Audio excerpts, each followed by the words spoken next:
عباد سیدنا محمد صلی اللہ علیہ وسلم۔ انتہائی واجب الاحترام حضرت علام و فہام قاضی عبدالقادر صدیقی نورانی مدہ فیودہم النورانیہ و برادران اسلام، نوجوانان اسلام، فرزندان اسلام،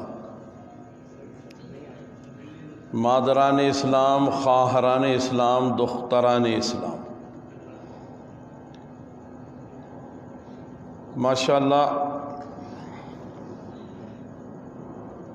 عقائد کورس کو ہم سیرت خاتم النبیین صلی اللہ تعالیٰ علیہ وآلہ وسلم کے آئینے میں اس عنوان سے بات کر رہے ہیں،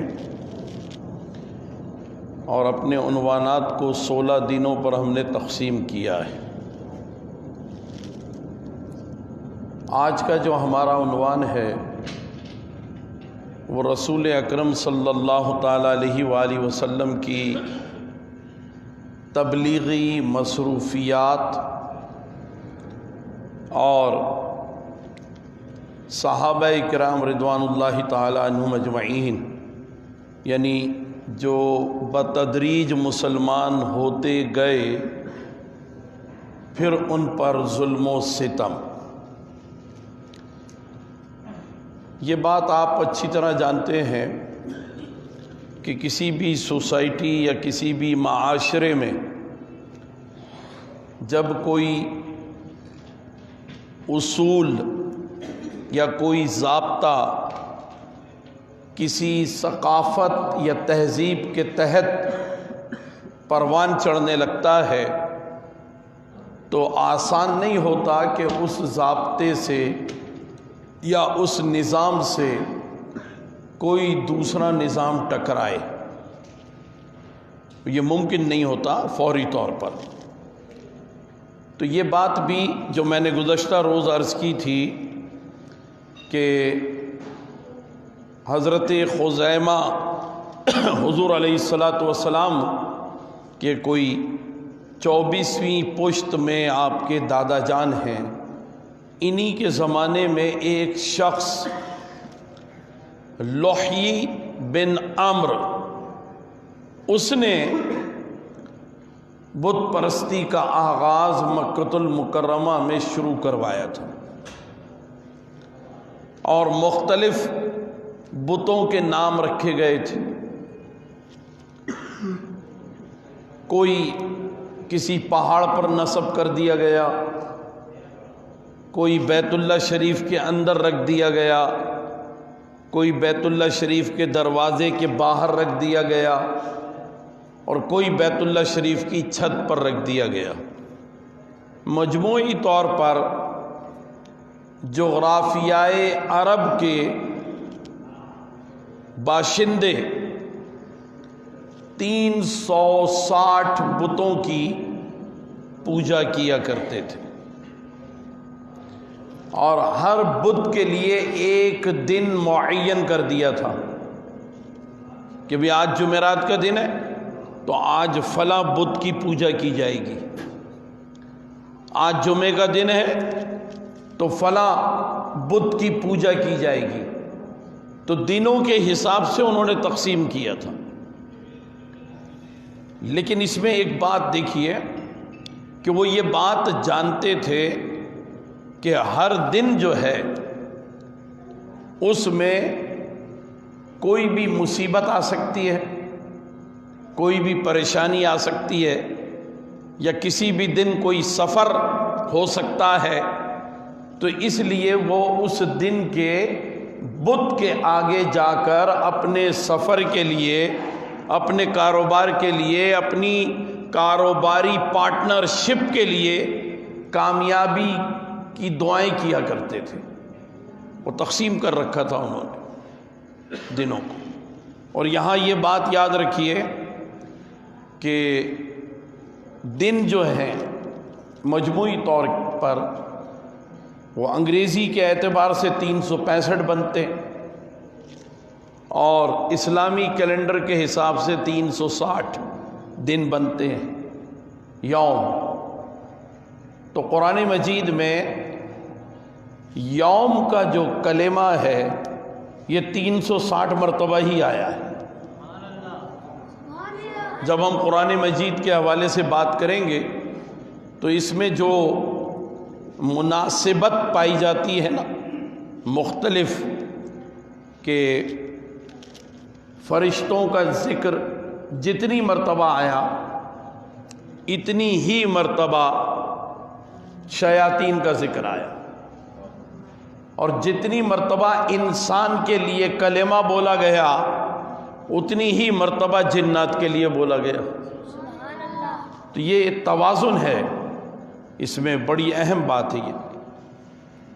تو اب وہ لوگ جو ہر دن بتوں کی پوجا کرتے تھے تو یہ معاملہ بھی قدیم، یعنی تقریباً آپ اندازہ لگا لینا کہ 22 پشتیں، اگر ہر ایک کی عمر کا تعین ہم 60 اور 80 برس کے درمیان بھی کریں تو 22 سے جب آپ اس کو ضرب دیں گے تو یہ ایک طویل زمانہ بنے گا۔ تو اتنے عرصے سے بت پرستی وہاں پر جاری تھی عرب میں، اور مکۃ المکرمہ میں کعبہ معظمہ کے ہوتے ہوئے اس کا احترام اپنی جگہ تھا، لیکن اس احترام میں بھی اپنی مرضی شامل تھی۔ وہ کہتے تھے کہ اللہ تعالیٰ نے ہمیں ننگا پیدا کیا ہے بغیر لباس کے، تو کعبے کا جو طواف کریں گے تو بغیر لباس کے کریں گے، یہ انہوں نے طے کیا ہوا تھا۔ پھر وہ کہتے ہیں کہ جب ہمیں اللہ نے پیدا کیا تو ہم روتے ہوئے پیدا ہوئے تھے، لہذا ہم کعبے کا طواف کریں گے تو شور شرابہ بھی کریں گے۔ وہ باقاعدہ منہ پر ہاتھ رکھ کر کے آوازیں نکالا کرتے تھے کہ جیسے منہ سے آپ آواز نکالیں اور اس پر بار بار اپنی ہتھیلی لاتے رہیں تو کیسی آواز نکلے گی، تو اس طرح کی آوازیں نکال کر وہ طواف کرتے تھے۔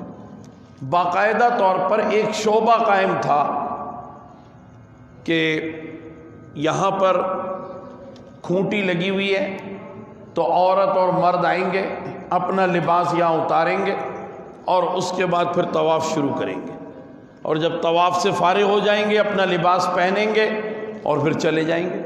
تو لباس سنبھالنے والوں کا بھی ایک شعبہ تھا، اور زمزم کا پانی پلانے والوں کا بھی ایک شعبہ قائم تھا، مختلف شعبے تھے۔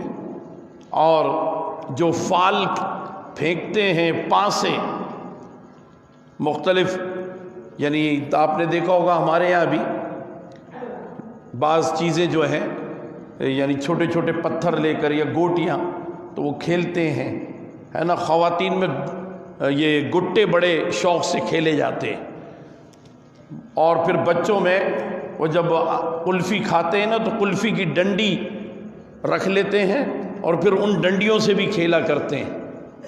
تو اسی طریقے کے وہ پانسے بنے ہوئے تھے، تو وہ ان پانسوں سے فال نکالا کرتے تھے کہ ہمیں آج کے دن کیا کام کرنا چاہیے، اور سفر پہ جانا چاہیے یا نہیں جانا چاہیے، کوئی نیا کاروبار شروع کرنا چاہیے یا نہیں کرنا چاہیے۔ تو اس طرح کی کچھ چیزیں ان کے درمیان تھیں، یہ ان کی تہذیب کا حصہ تھا۔ اب اگر کوئی اس کی مخالفت کرے تو اتنا آسان نہیں تھا کہ وہ اس بات کو چھوڑ دیں، جو بار بار قرآن مجید میں اللہ تعالیٰ نے فرمایا کہ وہ ہر بات یہ کہتے تھے کہ ہمارے باپ دادا کا دین ہے، یا ہمارے باپ دادا اس پر عمل کرتے چلے آئے ہیں، باپ دادا کی یہ روایت ہے، باپ دادا نے اس تہذیب کو بنایا ہے، باپ دادا نے اس ثقافت کو اپنایا ہے، تو اس تہذیب اور ثقافت کو ہم نہیں چھوڑ سکتے۔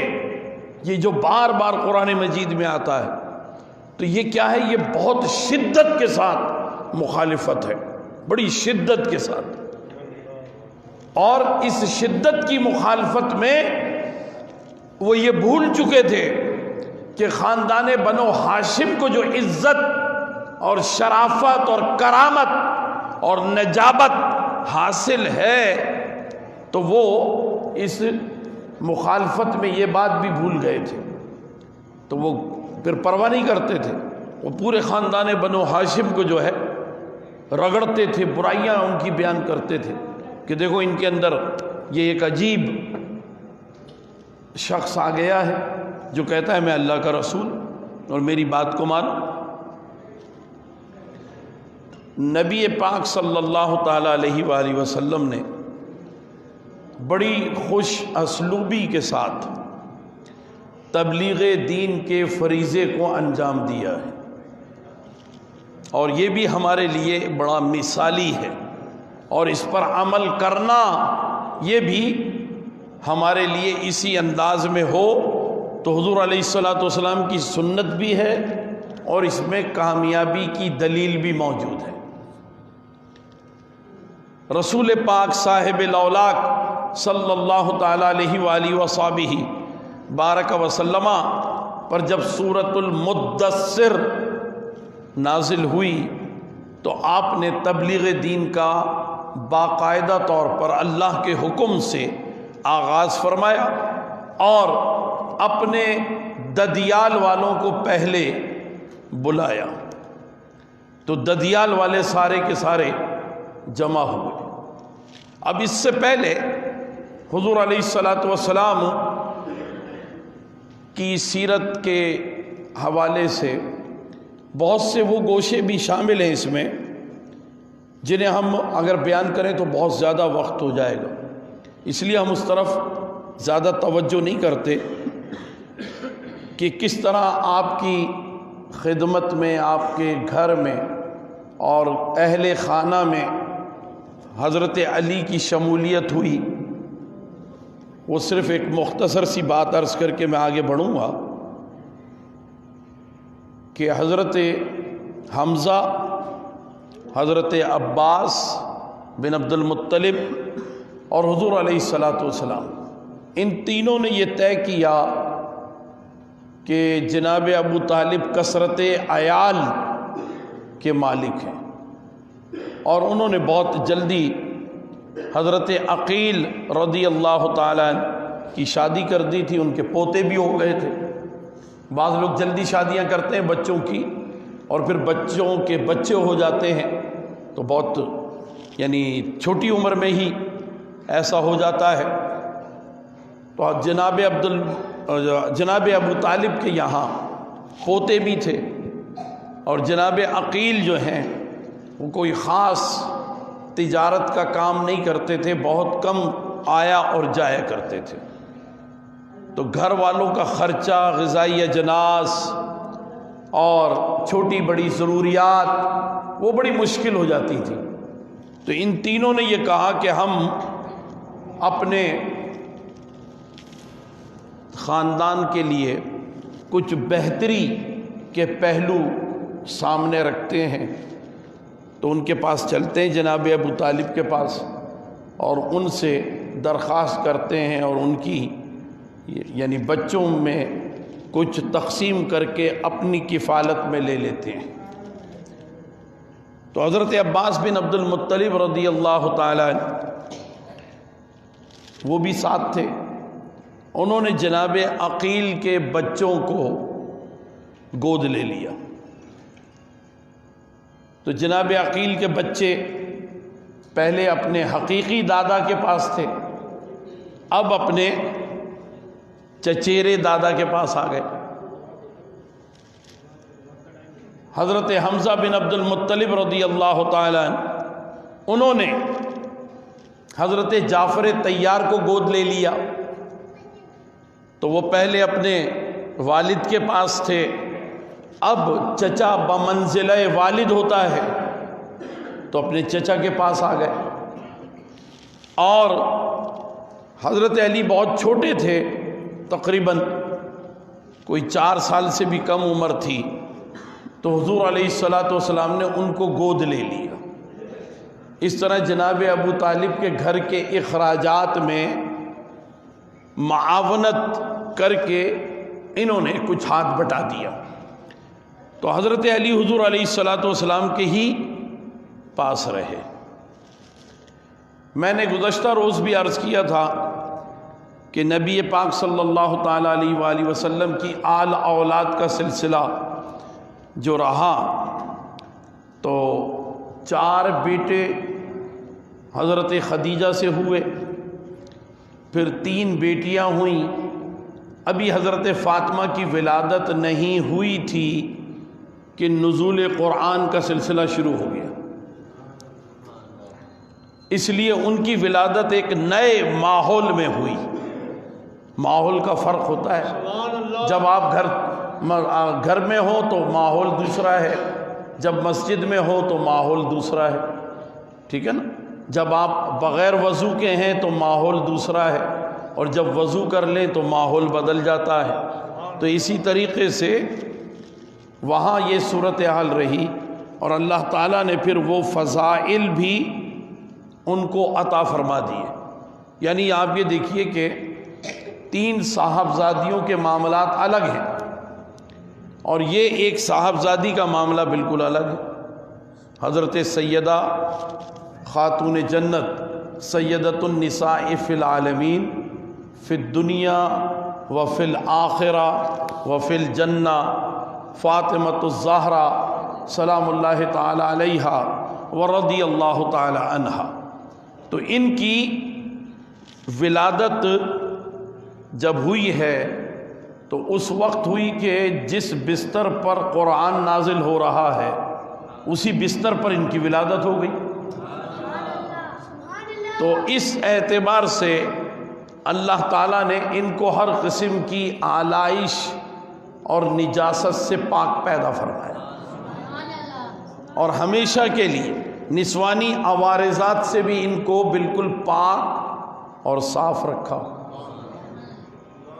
ٹھیک ہے نا؟ ہر کوئی جو مرد ہو یا عورت جب اپنی نمازوں کا حساب دیں گے تو کسی کی نمازیں برابر ہوں گی یا کسی کی نمازیں کچھ کم قضا ہوں گی۔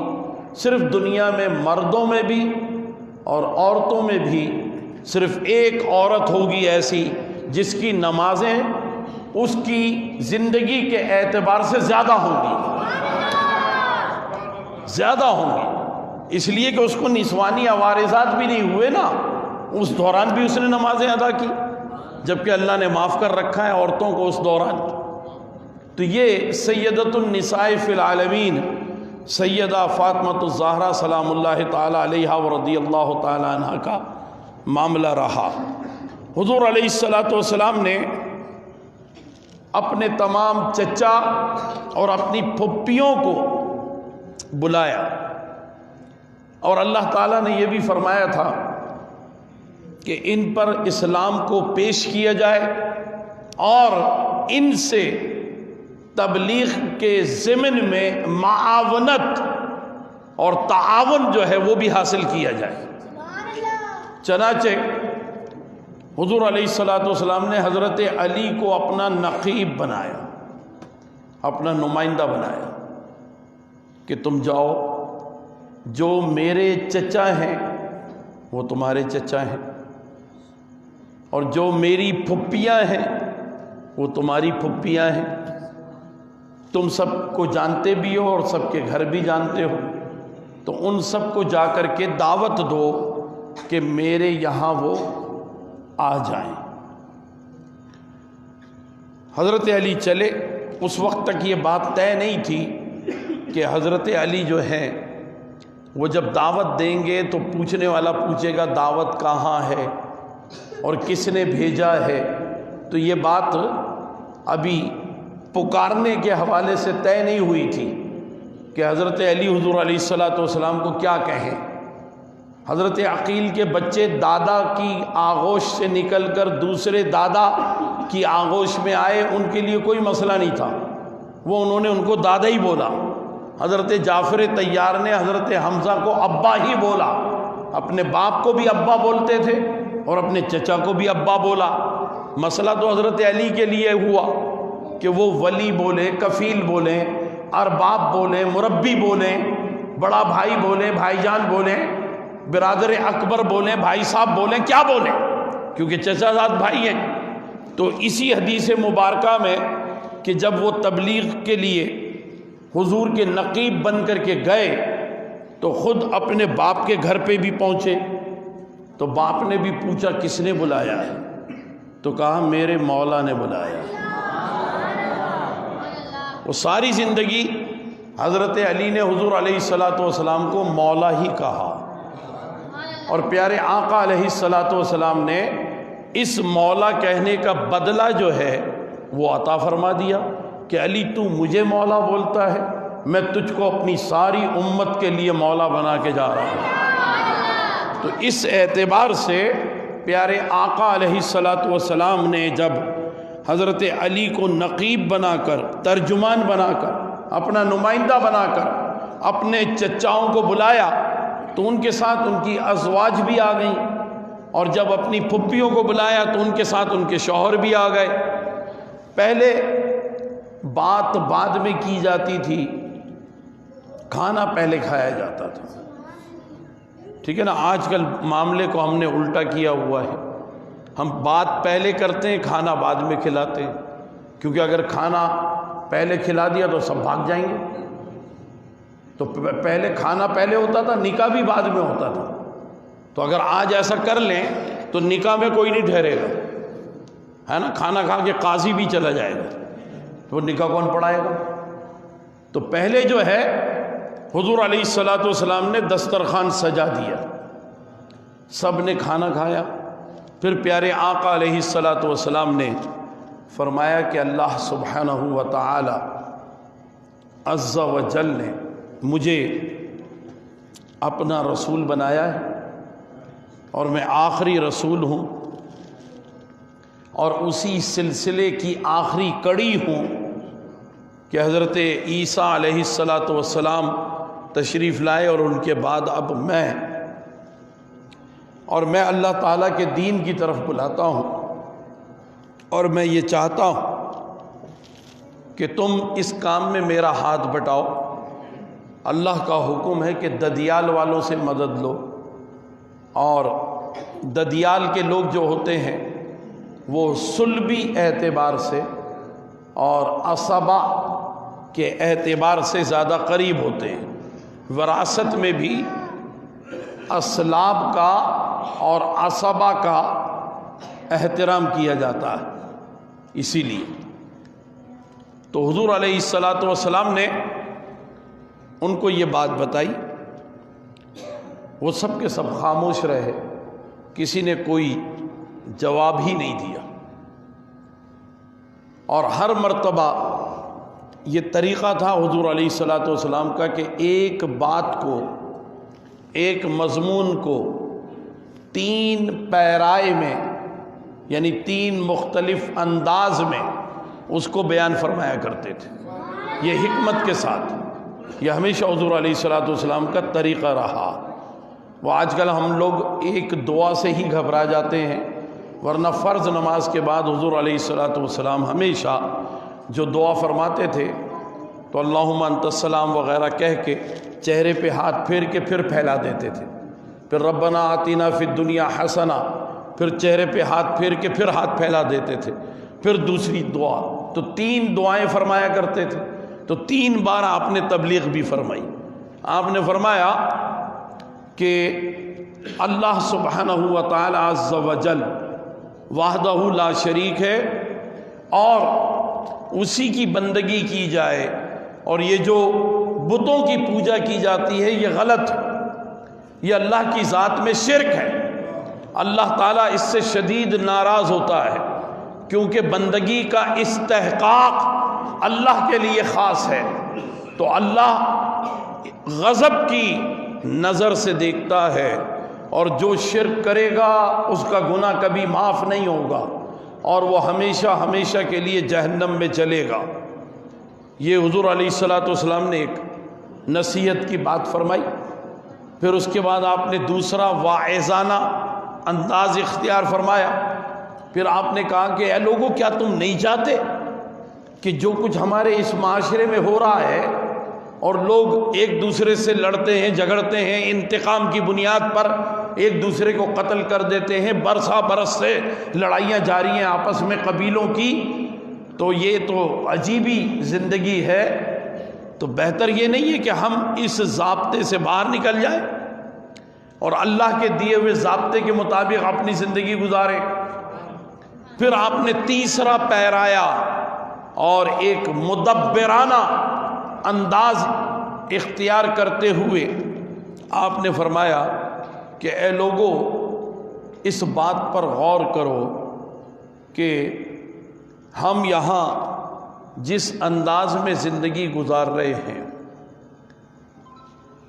اللہ تعالیٰ کی طرف سے اگر نعمتوں میں اضافہ ہو جائے، ہم اس کو راضی کر لیں اور وہ ہم پر کرم فرمائے، رحم فرمائے اور ہمارے حالات بہتر ہو جائیں، تو کیا یہ تمہیں اچھا نہیں معلوم ہوتا؟ یہ آپ نے ارشاد فرمایا۔ تو لوگوں نے کوئی جواب نہیں دیا اور آپ نے یہ بات کی اور سب چلے گئے۔ 2-4 روز کے بعد آپ نے پھر حضرت علی کو بھیجا کہ جاؤ چچاؤں کو اور پھپھیوں کو بلا لو۔ وہ پھر آ گئے۔ پھر آپ نے یہی انداز اختیار کیا اور ہر مرتبہ حضرت علی کھڑے ہو جاتے تھے کہ میں اگرچہ کمزور ہوں، میری ٹانگیں کانپتی ہیں، میری آنکھوں میں تکلیف ہے، آشوب چشم کا شکار رہتا ہوں اور عمر میں بھی بہت کم ہوں اور قد و قامت میں بھی چھوٹا ہوں، مگر اس کے باوجود آپ حکم فرمائیں تو میں اے مولا آپ کے ساتھ ہمیشہ ہر جگہ تبلیغ کے کام میں معاونت کروں گا۔ تو حضور علیہ السلام کہتے تھے علی تم بیٹھ جاؤ، تمہاری بات نہیں ہو رہی، یہ چچاؤں کی اور پھپھیوں کی بات ہو رہی۔ تو آپ نے کھانا کھلایا، 3 مرتبہ تبلیغ فرمائی، کسی نے کوئی جواب نہیں دیا، سب چلے گئے۔ تیسری مرتبہ پھر بلایا آپ نے، کھانا کھلایا اور تبلیغ فرمائی اور کہا کہ دیکھو مجھ پر آسمان سے خبر آتی ہے اور اللہ سبحانہ و تعالی عز و جل اس نے ابھی مہلت دی ہے، اس سے پہلے کہ اس کی دی ہوئی مہلت ختم ہو جائے اور تم دنیا سے اسلام کے بغیر، اللہ کے عرفان کے بغیر، اللہ تبارک و تعالی کی قدرت کاملہ کی معرفت کے بغیر اگر دنیا سے چلے گئے تو ٹھکانہ جہنم ہی ہوگا۔ یہ بات آپ نے فرمائی۔ اب اس تیسری مرتبہ کی دعوت میں جب یہ بات ہوئی تو ابو لہب نے ہاتھ اٹھا کر کے کہا، تیسری مرتبہ کی دعوت میں، یاد رکھیے گا، تو ابو لہب نے کہا کہ اے محمد یہ کیا تم بار بار ایسے کرتے ہو کہ آسمان سے خبر آتی ہے، آسمان سے خبر آتی ہے میرے پاس، تو یہ بات مت کیا کرو، تم یہ ہاتھ اٹھاتے ہو تمہارا یہ ہاتھ ٹوٹ جائے، تم اس طرح ہمیں دعوت دیتے ہو، بار بار بلاتے ہو، ہمارے پاس کوئی کام نہیں ہے۔ تو یہ گستاخی، پہلی گستاخی تھی ابو لہب کی طرف سے جو آپ کا چچا ہی تھا۔ تو اللہ سبحانہ و تعالی عز و جل نے سورہ لہب نازل فرمائی۔ ترتیب یعنی نزول وحی کی ترتیب کے اعتبار سے سورہ لہب جو ہے وہ تیسری سورہ ہے۔ پہلے سورہ علق، پھر سورۃ المدثر اور پھر یہ سورہ لہب، جس میں اللہ نے فرمایا تبت یدا ابی لہب وتب، ابو لہب کے ہاتھ ٹوٹ جائیں کہ اس نے جو ہے میرے محبوب کی شان میں ایسی بات کی ہے، اور اس کی بیوی نے بھی کیونکہ زبان درازی کی تھی تو اس کے لیے بھی اللہ تعالیٰ نے یہ بات بیان فرمائی۔ دونوں میاں بیوی کی سورہ لہب میں مذمت موجود ہے۔ اب دیکھیے آپ کہ اللہ کا حکم کہ ددیال سے آغاز کرو اور ددیال سے مثبت جواب نہ ملے تو کیسا کوئی بندہ جو ہے وہ یقینی طور پر کس کیفیت میں دوچار ہو جائے گا، اس کی کیا حالت ہو جائے گی کہ مجھے تو کہا گیا تھا کہ یہ تبلیغ کرو اور پھر یہ معاملہ۔ یہاں بڑی معرفت کی بات ہے۔ بہت سے لوگ یہ سمجھتے ہیں کہ بھی اللہ تبارک و تعالیٰ ایسا کر دے، وہ چاہے تو کیوں نہیں کر سکتا، ہو سکتا ہے تو وہ ایسا کر دے۔ تو بعض لوگ انتظار کرتے ہیں اللہ تعالیٰ کی طرف سے غیبی کسی طاقت کے اظہار کا۔ اللہ کی مشیت اور اس کی منشا یہ دو الگ الگ چیزیں ہیں۔ اس کو سمجھنا جو ہے نا، یہ بہت زیادہ معرفت کی ضرورت ہے، یہ بڑا عارفانہ کلام ہے، بہت زیادہ مجاہدے کی اور ریاضت کی ضرورت ہے، سلوک کی منزلیں طے کرنے کی ضرورت ہے، پھر اس کے بعد مشیت اور منشا کو سمجھا جائے گا۔ ہم تو بڑی آسانی سے کہہ دیتے ہیں نا کہ فلاں شخص نے اللہ کی شان میں توہین کر دی، اللہ تعالیٰ اس کو اٹھا کے پٹک دے۔ کیوں نہیں پٹکتا اللہ تعالیٰ؟ فلاں نے قرآن مجید جلا دیا، اللہ تعالیٰ اس کو جلا دے۔ فلاں نے توہین کر دی، اللہ تعالیٰ اس کو ایسا کر دے، وہ صبح اپنے گھر میں مرا ہوا ملے۔ یہ ہماری خواہش ہوتی ہے، اور اسی اعتبار سے ہماری خواہش ہوتی ہے کہ جو کچھ بھی دنیا میں ہو رہا ہے اس کو اللہ تعالیٰ جو ہے ایک اپنی قدرت کے تحت ایک روحانیت کے طور پر اس کو جاری کر دے۔ تو دیکھیے اگر یہی ہونا تھا نا تو اللہ سبحانہ و تعالیٰ عز و جل نبی اور رسول بھی نہ بھیجتا، ہے نا؟ آسمان پر بادلوں میں قرآن مجید لکھا ہوا مل جاتا۔ یہ اللہ کے لیے تو کوئی مشکل نہیں ہے نا۔ اچھا، قرآن مجید دنیا کی آبادی کی مناسبت سے ہر شخص کو رات کو سوتے وقت اس کے تکیے کے سرانے مل جاتا، اتنی ہی قرآن مجید اربوں خربوں کی تعداد میں، اللہ کے لیے کیا مشکل ہے؟ اور سمندر پہ قرآن مجید لکھا ہوا مل جاتا۔ اچھا، ایسا نہیں ہوتا ہر آدمی قرآن کا حافظ ہو جاتا؟ رات کو سوتا صبح اٹھتا تو اندر سے قرآن ہے باہر آ رہا ہے جناب، حافظ ہو جاتا قدرتی طور پہ۔ تو یہ چیزیں سمجھنا یہ بڑا ضروری ہے۔ اللہ سبحانہ و تعالی عز و جل اس نے نبیوں اور رسولوں کو اسی لیے بھیجا کہ ان کی اولو العزم زندگی کو دیکھ کر ہمارے اندر جو ہے ایسے ہی مجاہدانہ کارنامے پائے جائیں، اور اس کے مطابق جو ہے ہم اپنے مشاغل کو اختیار کریں۔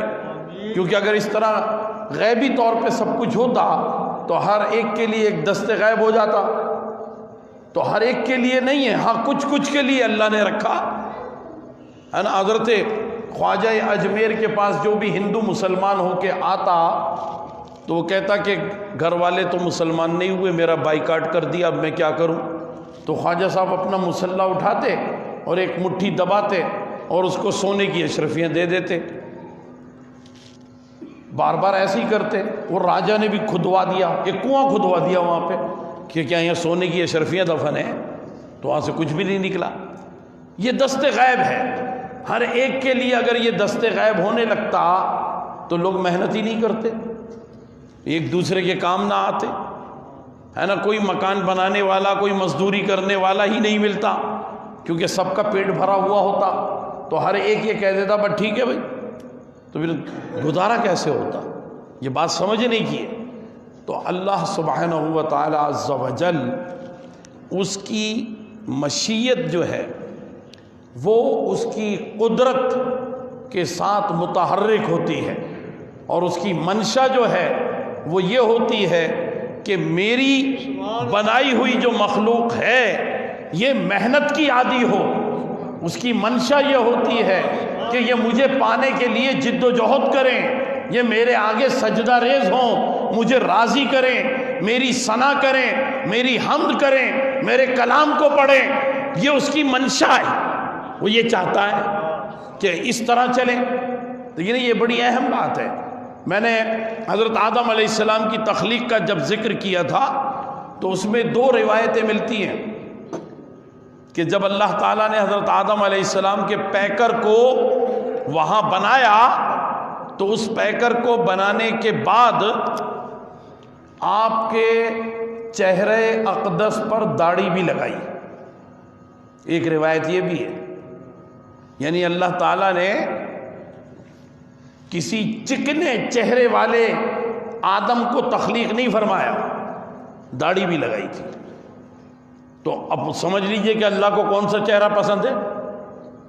ٹھیک ہے. دوسری روایت یہ ہے کہ ان کے بال اور اس کی نشو و نما کو تیز کیا. جتنی دیر میں روح پھونکی گئی اور جتنی دیر میں وہ کھڑے ہوئے اتنی دیر میں چہرے پہ داڑھی آ چکی تھی. تو اب کیا ہے، یہ اللہ کی مشیت ہے. بات سمجھ رہے ہیں نا، یہ ہے مشیت، اور ہم جو داڑھی رکھ رہے ہیں یہ اللہ کی منشا ہے. سبحان اللہ، سبحان اللہ. وہ یہ چاہتا ہے ہم سے. وہاں مشیت کی ضرورت تھی، اس نے اپنی مشیت کا اظہار کر دیا، اور یہاں اس کی منشا یہ ہے کہ تم ایسا کرو تو ہم ایسا کرتے ہیں. اب اس میں کیونکہ اختیار ہے، کوئی کرتا ہے کوئی نہیں کرتا، لیکن اللہ کی منشا یہی ہے. تو یہ سمجھنے والی بات. تو نبی پاک صلی اللہ تعالیٰ علیہ وآلہ وسلم سے زیادہ اللہ کی مشیت اور منشا کو کون سمجھ سکتا تھا. سبحان اللہ، سبحان اللہ. لہٰذا آپ مایوس نہیں ہوئے کہ خاندان والوں نے تو مثبت جواب بھی نہیں دیا، ہاں یا نہ میں، اور 3 مرتبہ ان کو میں نے بلایا، اور ایک دعوت میں 3 مرتبہ ان کو دین کی دعوت دی. تو مجموعی طور پر 3 دعوتوں میں 9 مرتبہ دعوت دی دین کی. 9 مرتبہ ناصحانہ، واعظانہ، محققانہ، مدبرانہ اور متفکرانہ خطاب فرمایا، لیکن اس کا کوئی اثر انہوں نے نہیں لیا. اور اس پر مستزاد یہ کہ ابو لہب نے یہ کہہ دیا کہ تمہارے ہاتھ ٹوٹ جائیں، نعوذ باللہ. تو ایسی کیفیت میں کوئی بھی جب ذمہ داری ملتی ہے نا، مسجد کی ذمہ داری ہو نا، کوئی مسجد کا متولی، صفائی وغیرہ کرنے والا، تو وہ جب ایسے کلمات کوئی کہہ دے نا، وہ چھوڑ چھاڑ کے بھاگ جائے گا. بات کو سمجھیے گا آپ. حضور علیہ الصلوۃ والسلام مایوس نہیں ہوئے. اللہ کی بارگاہ میں یہ نہیں کہا کہ اللہ یہ بڑی بھاری ذمہ داری ہے میں نہیں لیتا. سلسلے کو جاری رکھا. فاران کی چوٹیوں پر جا کر کے آپ نے اعلان فرمایا، لوگوں کو بلا لیا اور فرمایا یا معاشر القریش ہلم الیہ، میرے پاس آ جاؤ. تو سارے قریش جمع ہو گئے. اب اس کے بعد دیکھیے حضور علیہ الصلوۃ والسلام کی تبلیغ کے انداز کا اسلوب کیا ہے. فرمایا بتاؤ میرے بارے میں کیا جانتے ہو. اب کوئی اور بات نہیں کر رہے، فرما رہے میرے بارے میں بتاؤ تمہارا کیا خیال ہے.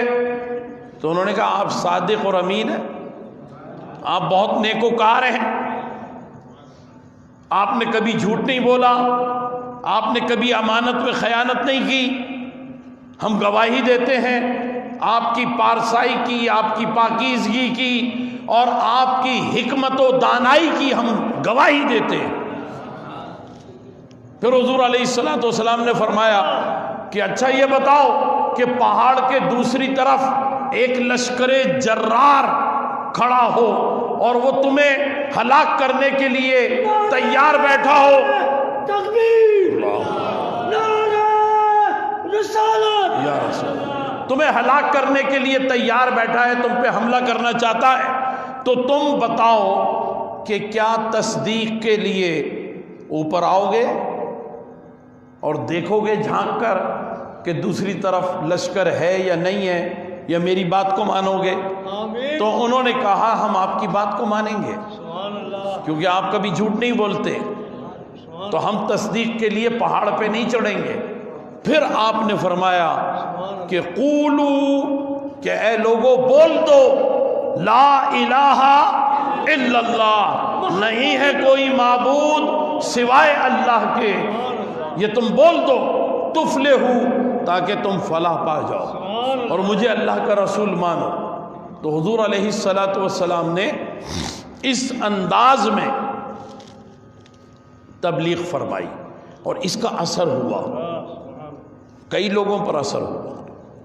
آپ کے تبلیغ کے انداز سے سب سے پہلے عورتوں میں حضرت ام المومنین سیدتنا خدیجۃ الکبریٰ رضی اللہ تعالی عنہا وہ مسلمان ہوئیں، بچوں میں حضرت علی مرتضیٰ حیدر کرار کرم اللہ تعالی وجہ الکریم مسلمان ہوئے، غلاموں میں حضرت زید بن حارثہ رضی اللہ تعالی عنہ وہ سب سے پہلے مسلمان ہوئے، اور آزاد مردوں میں حضرت ابو بکر صدیق رضی اللہ تعالی عنہ وہ سب سے پہلے مسلمان ہوئے۔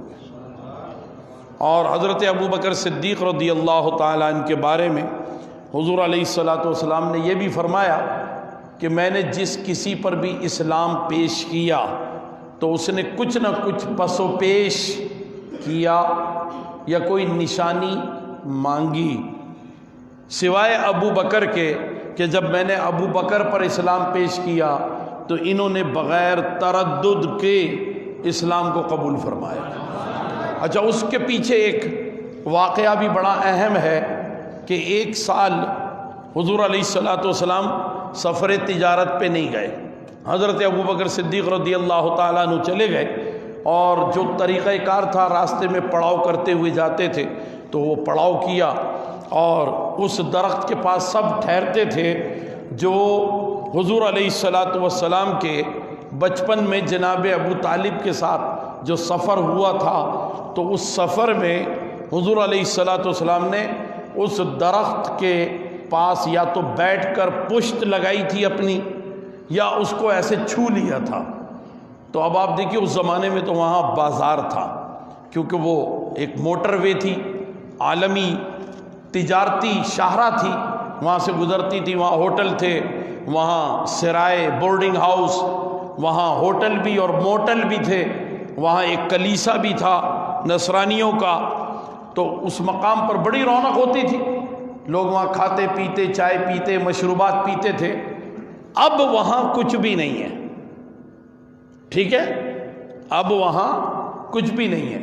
اگر آپ بھی جانا چاہیں تو کوئی مشکل امر نہیں ہے، اگر گاڑی والے سے بات کر لی جائے مدینۃ المنورہ سے تو تقریباً 650 کلومیٹر کے فاصلے پہ جائیں گے تو وہ درخت آج بھی مل جائے گا۔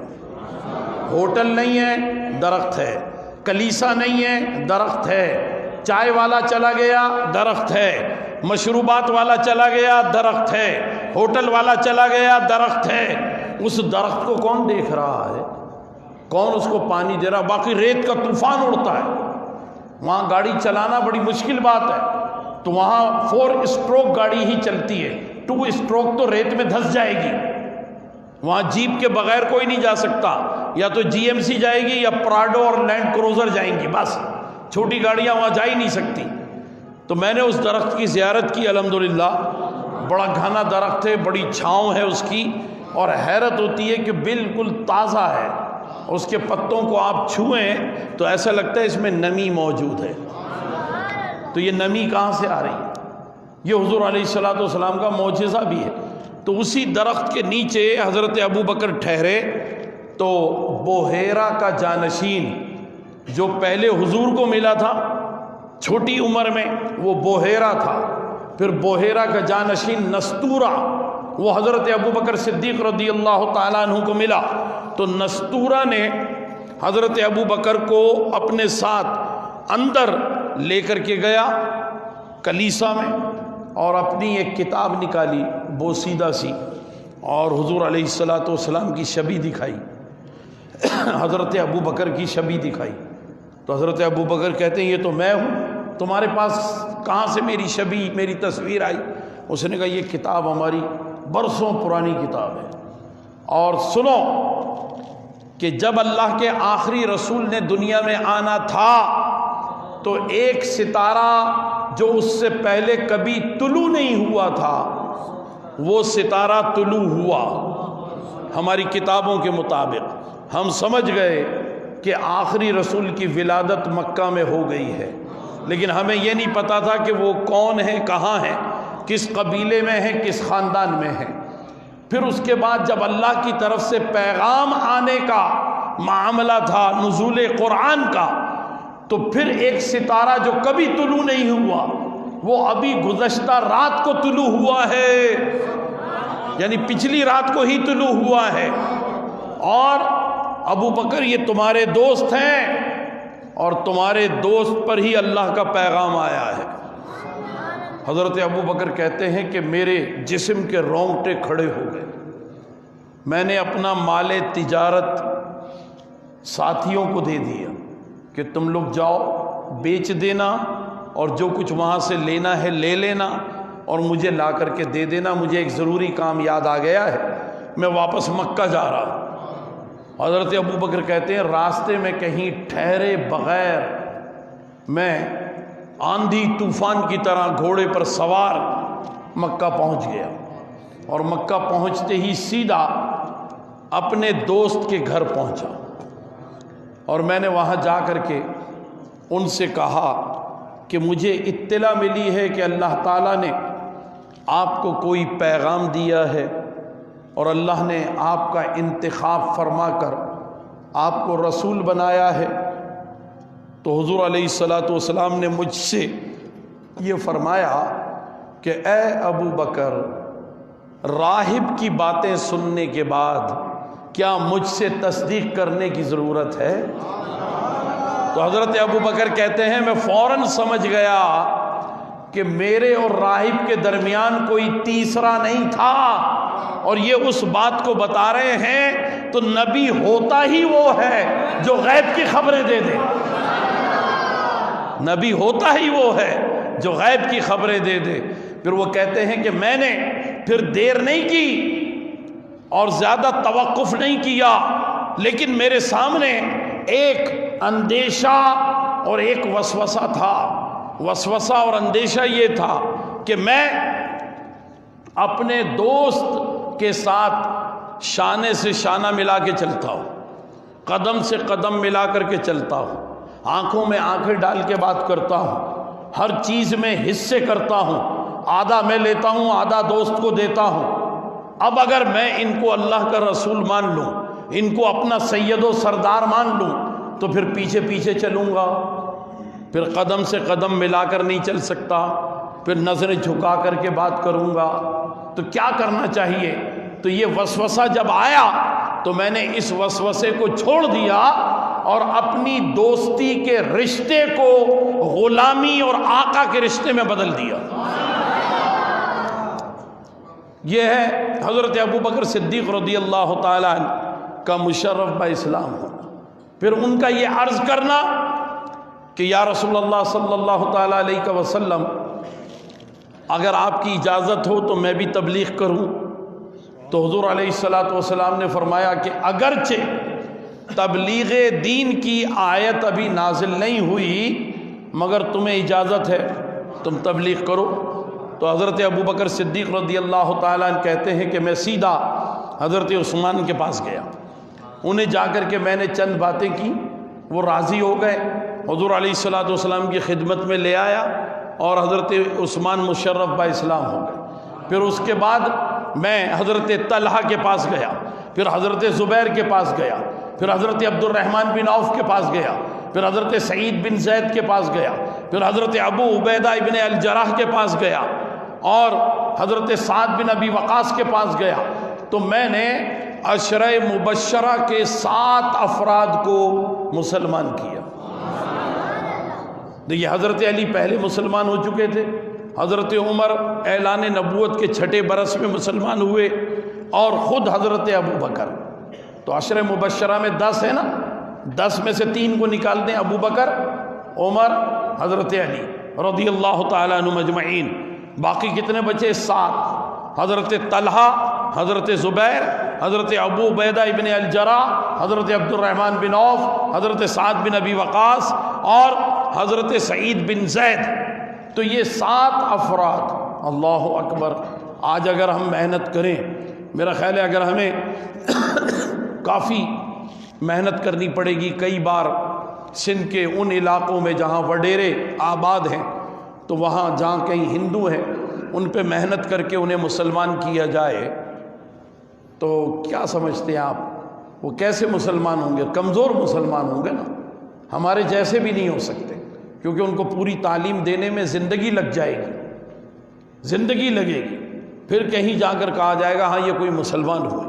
حضرت ابو بکر نے پہلے مرحلے میں ہی ابتدائی چند دنوں میں 7 ایسے افراد کو مسلمان کر دیا جن کے لیے اللہ نے فرمایا یہ جنتی ہیں۔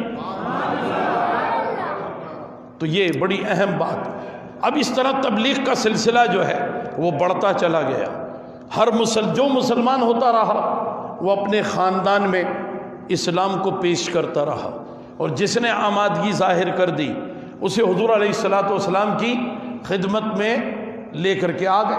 حضرت بلال رضی اللہ تعالی عنہ مسلمان ہوئے، حضرت عامر بن فہیرہ وہ مسلمان ہوئے، حضرت عمران بن حسین وہ مسلمان ہوئے، حضرت سمیہ، حضرت یاسر، پھر ان کے بیٹے حضرت عمار رضی اللہ تعالیٰ عنہ مجمعین، یہ سب مسلمان ہوتے چلے گئے۔ تو کافی بڑی تعداد مسلمانوں کی جو ہے وہ اکٹھا ہوئی۔ اب ان میں کچھ آزاد تھے، کچھ غلام تھے۔ حضرت بلال صفوان بن امیہ کے غلام تھے، اور امیہ بن حرب کے بھی غلام تھے۔ یہ دونوں ایک ہی خاندان کے فرد تھے، حضرت بلال پہ بڑا ظلم کرتے تھے، اور حضرت بلال رضی اللہ تعالی عنہ کو حضور علیہ الصلوۃ والسلام نے ایک مرتبہ اس ظلم میں مبتلا دیکھ کر کے حضرت ابو بکر سے کہا تھا کہ ابو بکر کاش کوئی میرے بلال کو خرید کر کے آزاد کر دے۔ تو حضرت ابو بکر صدیق رضی اللہ تعالیٰ عنہ گئے، جا کر کہا کہ بلال کو میں خریدنا چاہتا ہوں۔ تو امیہ بن حرب نے کہا کہ ایک غلام لاؤ تگڑا، اور اس کے ساتھ پیسے لاؤ، تمہارے پاس جو جمع پونجی ہے لے آؤ، پھر ہم اسے گنیں گے اور پھر اس کے بعد دیکھیں گے کہ بلال کو آزاد کیا جائے یا نہ کیا جائے۔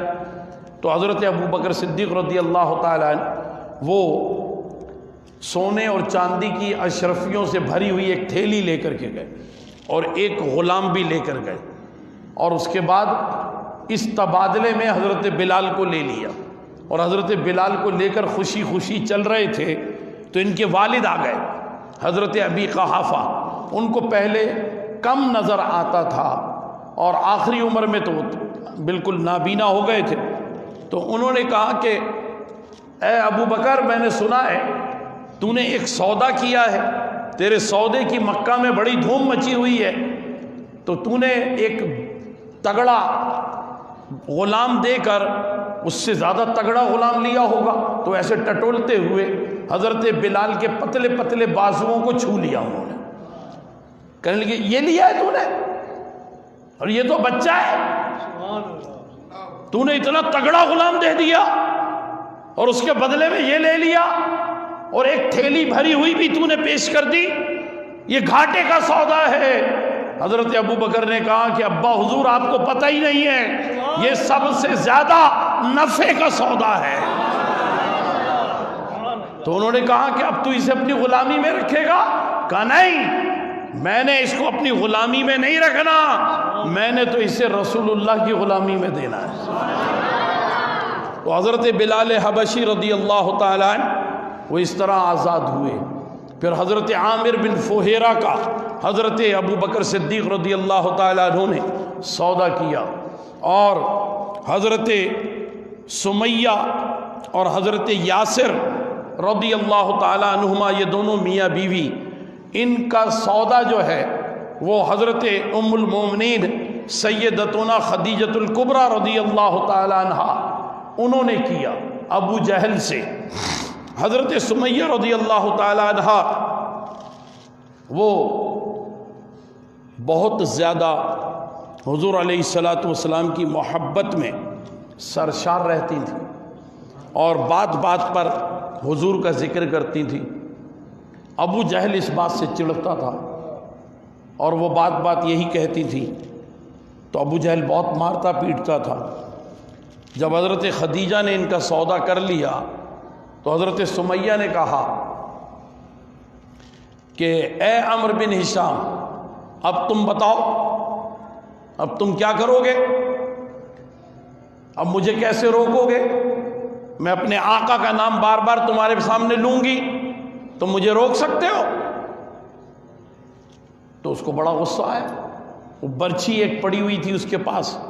برچھی جو ہے وہ لوہے کی فٹ بال کی طرح، یعنی جیسے فٹ بال ہوتی ہے نا، تو لوہے کی ایک فٹ بال ہو اور اس پہ کانٹے لگے ہوئے ہوں اور اس میں ایک زنجیر لگی ہو اور وہ زنجیر پکڑ کر کے برچھی پھینکی جائے. تو اس نے ایسی برچھی اٹھا کر کے پھینکی تو ان کے چہرے اور ان کے سینے تک آ کر کے بڑا زخم لگا. اسی وقت ان کی شہادت عمل میں آ گئی. یہ دنیائے اسلام کی پہلی شہادت ہے، عورتوں کی پہلی نہیں، مردوں اور عورتوں دونوں میں پہلی شہادت ایک عورت کی ہے، حضرت سمیہ رضی اللہ تعالیٰ عنہ کی. اور پھر اس نے جو ہے کیا نام ہے، حضرت یاسر کی طرف بھی اٹیک کیا. تو حضرت یاسر ان کے شوہر تھے، حضرت یاسر کو بھی اس نے شہید کر دیا. اب میں ایک بات آپ کے سامنے عرض کرنا چاہتا ہوں کہ یہ بات بڑی اہمیت رکھتی ہے. اگر غلامی میں شہید ہوتے دونوں، صرف 2 منٹ کا فاصلہ ہے غلامی اور آزادی میں، 2 منٹ ہوئے تھے صرف انہیں آزاد ہوئے، صرف 2 منٹ. اگر غلامی میں شہید ہوتے تو کوئی بھی یہ کہہ سکتا تھا کہ بھئی ابو جہل کے غلام تھے لہذا ابو جہل نے ان کو مارا، ابو جہل نے ان کے ساتھ یہ سلوک کیا اس لیے، تو کوئی بات نہیں، انہوں نے کوئی بات نہیں مانی ہوگی، انہوں نے نافرمانی کی ہوگی اپنے آقا کی، تو نافرمانی کی وجہ سے مارے گئے. لیکن کیونکہ ام المومنین نے انہیں خرید کر آزاد کر دیا تھا تو اللہ تبارک و تعالیٰ کو یہ گوارا نہیں تھا کہ پہلی شہادتیں جو ہیں وہ غلامی کی ہوں. تو اللہ تبارک و تعالیٰ نے ان کے مقدر میں آزادی رکھی اور یہ آزاد ہو کر شہید ہوئے. غلامی اور آزادی میں 2 منٹ کا ہی فاصلہ تھا بس. یا ادھر آزاد ہوئے، جبھی انہوں نے اس کو چھیڑا نا، اس پہ طنز کیا، دیکھ اب تو ہم آزاد ہیں، اب ہمیں تو اپنے آقا کا نام لینے سے کیسے روک سکتا ہے، روک کے بتا. تو اس نے برچھی مار دی. تو آزادی ملتے ہی شہادت حضرت سمیہ رضی اللہ تعالیٰ عنہ نے پائی.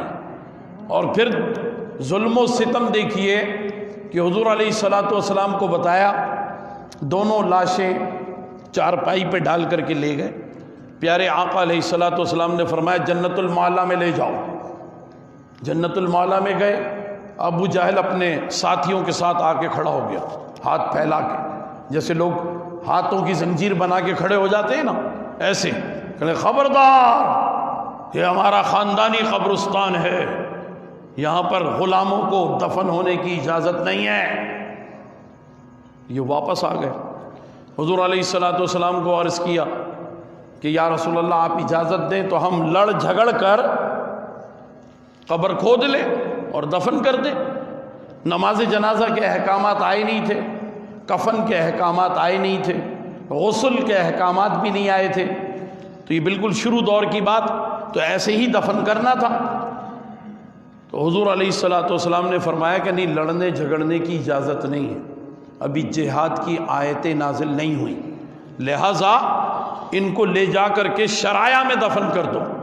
مینا میں شرایا ایک قبرستان ہے اور وہ عرب کے مہمانوں کا قبرستان ہے، یعنی جو مکہ آتے تھے تجارت کی غرض سے یا طواف کعبہ کی غرض سے اور 2-4 روز میں بیمار پڑ کر مر جاتے تھے تو انہیں شرایا میں دفن کرتے تھے.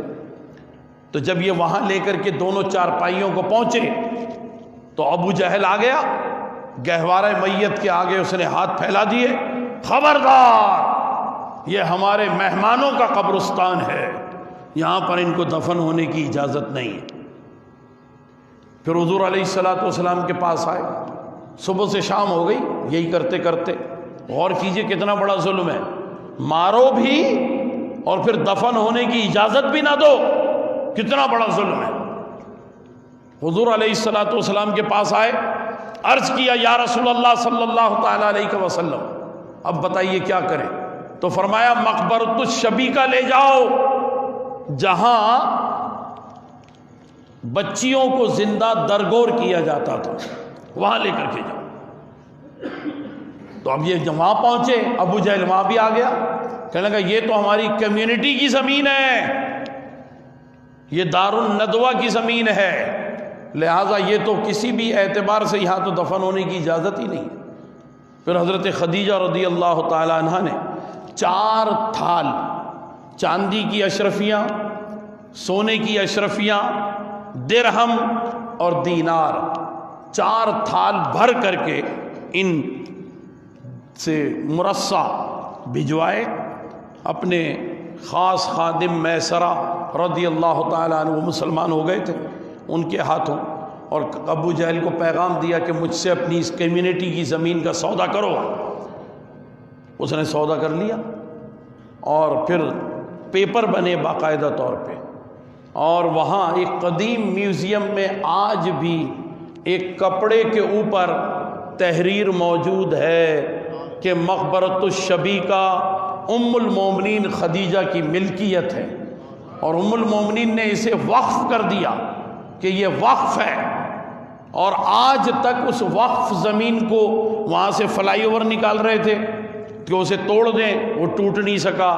وہاں بلڈوزر جب آیا تو اچانک ایک زمین پھٹی، بلڈوزر ہی اندر چلا گیا، بلڈوزر کا ڈرائیور بڑی مشکل سے جان بچا کر کے بھاگا، ٹھیک ہے، کبھی کچھ ہو جاتا ہے کبھی کچھ ہو جاتا ہے۔ ڈائنامائٹ لگائے انہوں نے، کم از کم 100 جگہ ڈرل کی ہوگی دیواروں پہ، ہے نا، 2-2 فٹ کے فاصلے پہ ڈرل کرتے چلے گئے، اور اس ڈرل کے اندر ڈائنامائٹ لگا دیا، اور پھر اس کے بعد ریموٹ سے بٹن دبایا، پھس، کچھ بھی نہیں ہوا، وہ ڈائنامائٹ پھس ہو گئے سارے کے سارے۔ وہ اس کو وہاں سے سڑک نکالی تو ٹیڑھی نکالی، کیونکہ وہ بیچ میں آ رہا ہے مقبرۃ الشبیکہ، فلائی اوور نکالا تو مقبرۃ الشبیکہ، تو ام المومنین نے اسے خرید کر ہمیشہ کے لیے وقف کیا۔ پھر وہاں ایک قبر کھودی گئی، اور ایک ہی قبر میں دونوں شہید میاں بیوی کو دفن کر دیا گیا۔ وہاں بڑی کیفیت ہوتی ہے، یہ بالکل باب عبداللہ کے سامنے ہے، جو ابھی نیا دروازہ بنا ہے باب عبداللہ، تو مقبرۃ الشبیکہ جو ہے وہاں اگر آپ جائیں تو وہاں بڑی کیفیت ہوتی ہے، کیونکہ وہاں بڑا فیض۔ پھر دوسرے وہاں جو چھوٹی عمر میں بچیاں زندہ درگور کی جاتی تھیں، وہ بھی وہاں پر یہ بات موجود ہے۔ حضور علیہ الصلوۃ والسلام وہاں تشریف فرما ہوئے تو حضرت معاذ بن جبل رضی اللہ تعالیٰ عنہ وہ آئے، اور آنے کے بعد کہنے لگے کہ یا رسول اللہ صلی اللہ تعالیٰ علیہ وسلم، اسلام قبول کر لینے کے بعد ہر گناہ معاف ہو جاتا ہے؟ تو آپ نے فرمایا کہ بے شک ہر گناہ معاف ہو جاتا ہے۔ تو انہوں نے کہا کہ اگر کسی نے اپنی بیٹی یہاں دفن کی ہو، یہ گناہ بھی معاف ہو گیا؟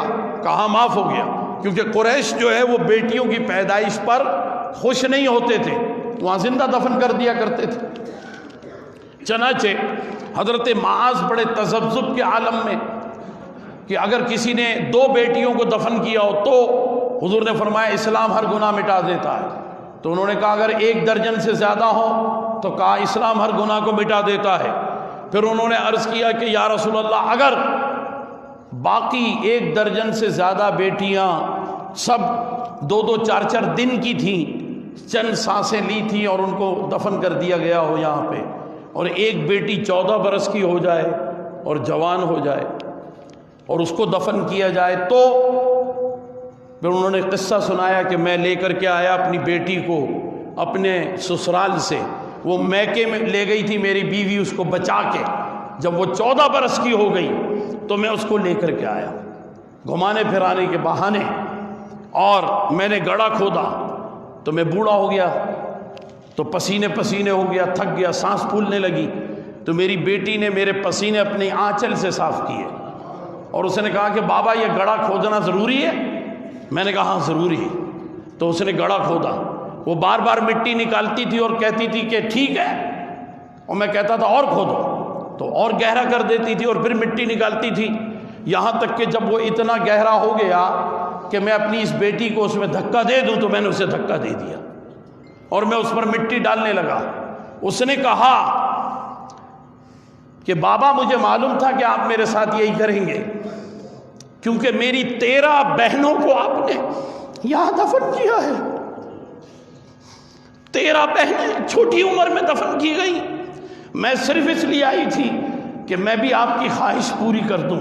ماں نے مجھے بتا دیا تھا کہ تیرا باپ تیرے ساتھ کیا کرنے والا ہے، کہ تجھے گھمانے پھرانے نہیں لے جا رہا، وہاں لے جا کر دفن کر دے گا، لہٰذا ابا میں راضی خوشی دفن ہو رہی ہوں۔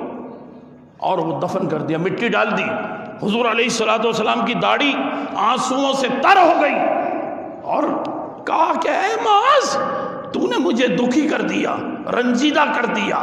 اور پھر تھوڑی دیر تک سر جھکا کر کے جب سر اٹھایا اور تو کہا کہ اے معاذ تجھے مبارک ہو کہ تیری یہ بیٹی بھی جنت میں تیرے لیے دعا کر رہی ہے۔ اللہ اکبر۔ اور پھر حضور نے وہاں فرمایا تھا کہ آج کے بعد سے خبردار، اگر کسی نے اپنی بیٹی کو یہاں دفن کیا، پابندی لگا دی کہ جہالت کی یہ رسم ہمیشہ کے لیے بند ہے۔ تم عورت کو کیا سمجھتے ہو؟ لڑکی بیٹی اللہ کی رحمت ہے، اور اگر اس کا کوئی بھائی ہو تو اس کے لیے غیرت ہے، اور اگر کسی کی بیوی بن جائے تو راحت ہے، اور جب ماں بن جائے تو پھر جنت ہے۔ تو حضور علیہ السلام نے 4 مرتبے اپنی تبلیغی خدمات کے دوران یہ عطا فرما دیے عورتوں کو۔ تو پیارے آقا علیہ السلام کو یہ تبلیغ رسالت میں بڑی تکالیف پہنچی ہیں۔ اسی کا ایک اور حصہ ہم آئندہ روز انشاءاللہ تعالی گفتگو کریں گے۔ آج ہماری گفتگو جتنی تھی وہ مکمل ہوئی۔ صحابہ اکرام کے ظلم و ستم کا بھی ذکر آ گیا، اور پیارے آقا علیہ السلام کے ساتھ کیا رویہ رہا، آپ کے ددیال کا، اس پر بھی ہم نے بات کی۔ آج کے موضوع کے اعتبار سے اگر کوئی سوال ہو تو وہ سوال کر لیا جائے، اور پھر یہ قرآن دازی ہوگی اور آپ کی خدمت میں جو ہے یہ انعام آج کا پیش کیا جائے۔ پتھر جو حضور پاک صلی اللہ علیہ وسلم کو جو پتھر جو ہے سلام کرتا تھا، جو ان کی گلی کے کونے پہ تھا جہاں سے حضور پاک صلی اللہ علیہ وسلم آتے تھے، وہ پتھر ہے ابھی یا نہیں؟